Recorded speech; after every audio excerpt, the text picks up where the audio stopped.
Good evening, and welcome to Face the Voters, the weekly press conference where you, not the media, ask the questions. Our guest on Face the Voters this evening is Senator Carol Wilson from Massachusetts. Good evening, Senator. Good evening, Neil. Let's see which questions our audience wants to ask you tonight, Senator. The votes are in, and the top question from conservatives is, why do you oppose funding the war when you originally voted for it? It's quite simple, Neil. This war has become something far worse than what we were promised by the administration. Essentially, there are 5 areas every member of Congress should consider before supporting continued funding. First, there's our military commitment. America's been in Iraq longer than it was in World War II, and yet, 4 years after the president declared mission accomplished, American troop levels in Iraq are practically where they were the day he said it. Second, this prolonged troop level is straining our servicemen and women because of their repeated deployments. About 3/4 of the Army's 44 combat brigades have served more than 1 tour of duty in Iraq, and all but 1 of them have served at least 1 tour in Iraq or Afghanistan. Of those, 31 have had 2 or more in Iraq and or Afghanistan.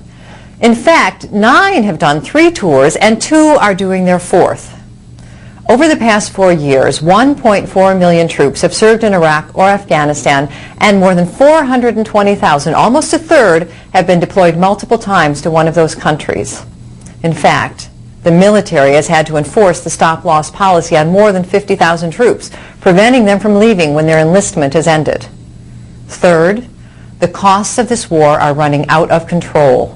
The actual cost of the war in Iraq is almost 10 times the Bush administration's initial estimates. Roughly $450 billion was allocated to fight the war in Iraq, with little to show for it. And when fiscal year 2008 funding process is complete, the cost could hit $600 billion. For the sake of comparison, think about White House economic advisor Lawrence Lindsay. You may recall he's the one that made what was considered a pessimistic pre-war estimate of what the war would cost. He said it would be between 100 and 200 billion. Well, that was so embarrassing for the administration that he was asked to resign. Fourth, what do we have to show for this war in terms of a political stability and reconciliation in Iraq itself? We were promised that oil would help pay for the war. Well, production is still 15% below pre-war levels, and the citizens of Baghdad get only 6 hours of electricity a day, a fraction of what they did before the war. Iraqi politicians have made little progress on meeting the benchmarks that are critical for political reconciliation. Finally, and most important, there is the human cost. American troop fatalities are up 33% since the escalation was announced on January 10th of this year. On average, we lose 3 troops per day, as opposed to 2.25 per day last year.